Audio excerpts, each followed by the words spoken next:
Hey guys, it's your girl Chrissy and I'm back at it again with another video. I'm going to show you guys how I got this super easy crisscross style. My sister-in-law left a couple of hairs for me to use because I did do her hair, and I was like, you know what, I'm gonna find use with these. So I literally used a pack and a third to do this, and I'm gonna show you how I got this style. I'll link the hair that I used on Amazon. It was in the color number 4.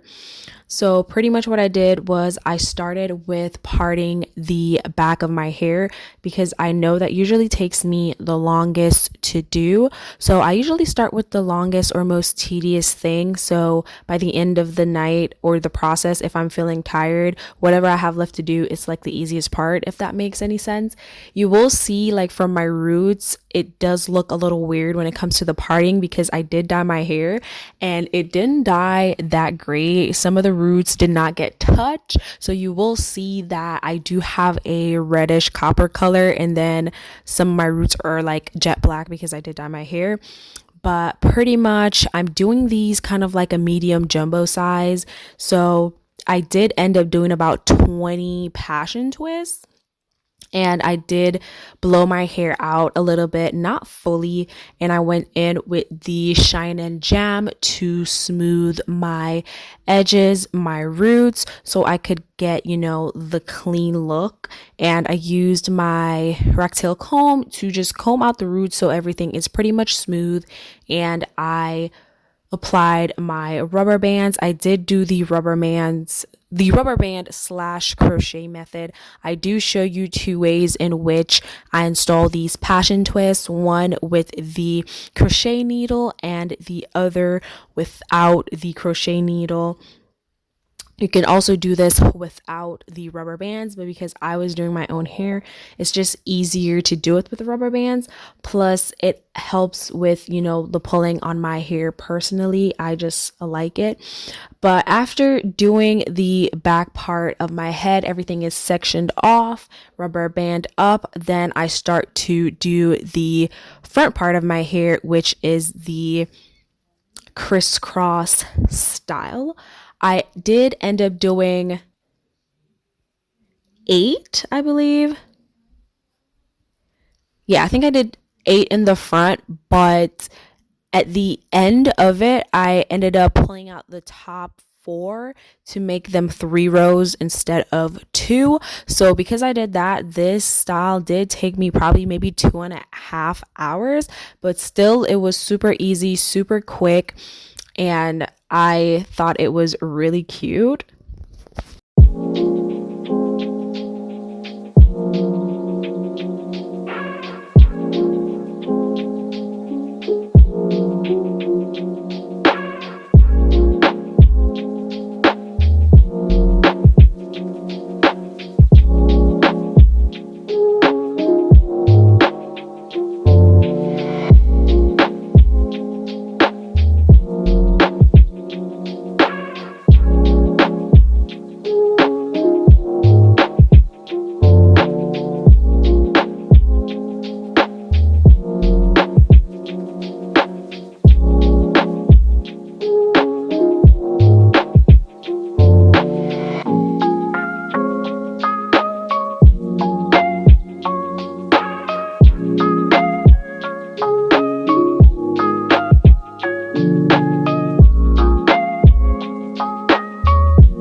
the crisscross section, I did a few at the back just to get a hand of, you know, what I was doing. But now I'm going to talk to you guys in depth about how I got this style. So this hair was 24 inches and I decided to cut the hair to make it last and do all of these twists. So I took 2 strands of the hair, and for the 2 of them I pretty much separated them and cut them in half.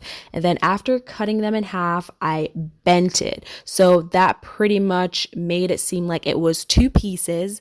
And then I added the other strand, making it seem like it was 4 pieces. And that is pretty much what I did to make the hair last. And it worked for me. I didn't want it to be like super tall, but either way, because this hair is so curly, even after a while of twisting it, it does stretch a little bit. And I know you will get the hard ends at the end, but all I do is just cut them out. But yeah, that's pretty much what I do. I just cut 2 strands of hair and make them into 4 pieces. And here I'm just showing you guys the crochet method of me just pulling my crochet needle through my hair with the hair. And after I've evened out the hair and, you know, got it through, I apply the conditioning gel to my natural hair as I go, and I twist that in. The type of twist that I did do was I kind of roped it around and then twisted around, so my hair and the water wave hair could pretty much be a little bit more tighter, because I didn't fully blow my hair out because I just didn't want to be honest. And that was pretty much how I did the crochet part of my hair.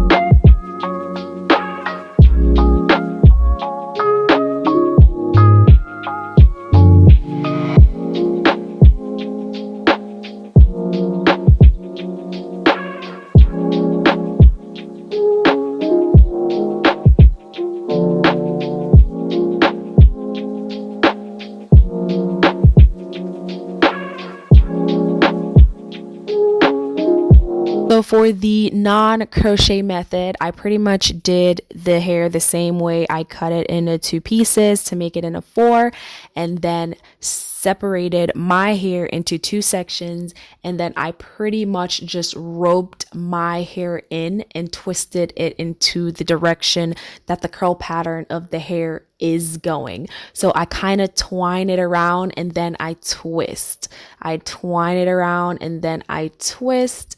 I twine it around and then I twist, and I apply the product as I go along. And that's pretty much how you do it without the crochet needle method. This method is more seamless. You get less of a bulk depending on, you know, how much hair you use or how you put the hair in with the crochet needle. But for the front part of my hair, that's what I did. I did not use the crochet needle, but for the back, that's how I did it. But yeah, that is pretty much how I did this style. I hope you guys like it, and I will see you guys in my next video. Don't forget to stay positive and let life surprise you, because it will anyways. It's your girl Chrissy, and I'm signing out. Bye.